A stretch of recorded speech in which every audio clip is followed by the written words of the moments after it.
이전 영상에서는 통증이 의미하는 것이 무엇인지 알아봤습니다. 통증은 신체를 보호하기 위한 신호입니다. 통증을 이해하지 못한다면 통증이 발생되는 부위의 주의를 빼앗길 수 있습니다. 그래서 보통 통증을 겪는 분들의 선택은 지금 당장 통증을 감소시키기 위한 수동적 치료를 선택합니다. 마사지, 물리치료, 약물치료와 같은 외부 자극이 잠시나마 통증을 줄일 수 있겠지만 근본적인 원인이 해결된 것이 아니기 때문에 결국 다시 재발할 것입니다. 다시 통증을 줄이기 위해선 이전 방법을 다시 동원한다면 이전보다 더 큰, 더 강한 자극을 필요로 하게 됩니다. 이러한 과정이 반복된다면 통증을 해결하지 못할 뿐더러 인체의 고유 수용 감각에도 영향을 미쳐 신체의 움직임 패턴이 왜곡되거나 이전처럼 부드러운 움직임을 수행하지 못할 것입니다. 아파서 움직이지 못하고 움직이지 못하니 더 아파지고, 그래서 제가 제시한 방법은 운동이었습니다. 오늘은 운동으로 건강해지려고 했는데 오히려 통증이 더 심해졌다는 상황에 대해 이야기해 보겠습니다.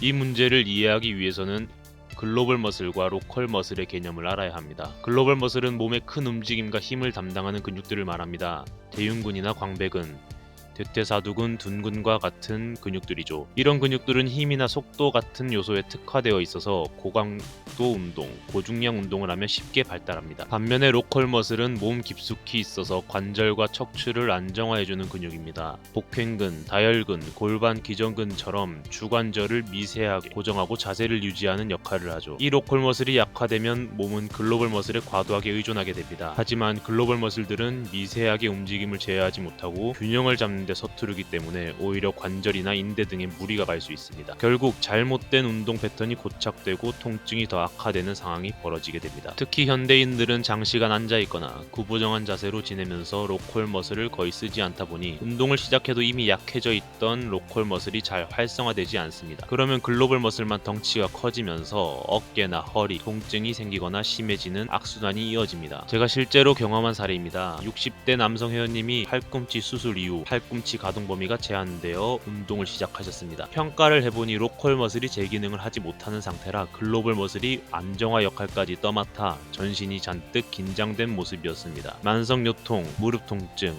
복횡근, 곽인장 같은 문제가 동시에 있었고, 특히 견갑 주변의 안정화 근육들이 거의 기능을 하지 않아 팔꿈치 움직임마저 제한적이었죠. 그래서 저는 과도하게 긴장된 글로벌 머슬을 억제하고 호흡 근육 트레이닝을 통해 로컬 머슬을 활성화하는 작업을 먼저 했습니다. 또 몸의 고유 수용기와 통증 수용기의 균형을 맞추는 신경학적 트레이닝, 그리고 요가 같은 부드러운 움직임을 함께 적용했습니다. 그 결과 5년 동안 얼굴에 손을 댈 수 없던 분이 손을 얼굴에 닿게 될 정도로 움직임과 통증이 개선되었습니다. 이 사례가 보여주는 핵심은 로컬 머슬이 부족한 상태에서 글로벌 머슬만 과도하게 발달시키면 통증이 더 심해질 수 있다는 점입니다. 결국 글로벌 머슬과 로컬 머슬이 균형을 이뤄야 진정한 의미의 건강한 운동이 됩니다. 힘을 키우는 것도 좋지만 몸 깊은 곳에서부터 안정성을 잡아줄 근육들이 제 기능을 다 할 수 있도록 신경 쓰시길 바랍니다. 이 문제를 간과하면 열심히 운동하고도 오히려 통증 때문에 고생할 수 있다는 점을 꼭 기억하셔야 합니다.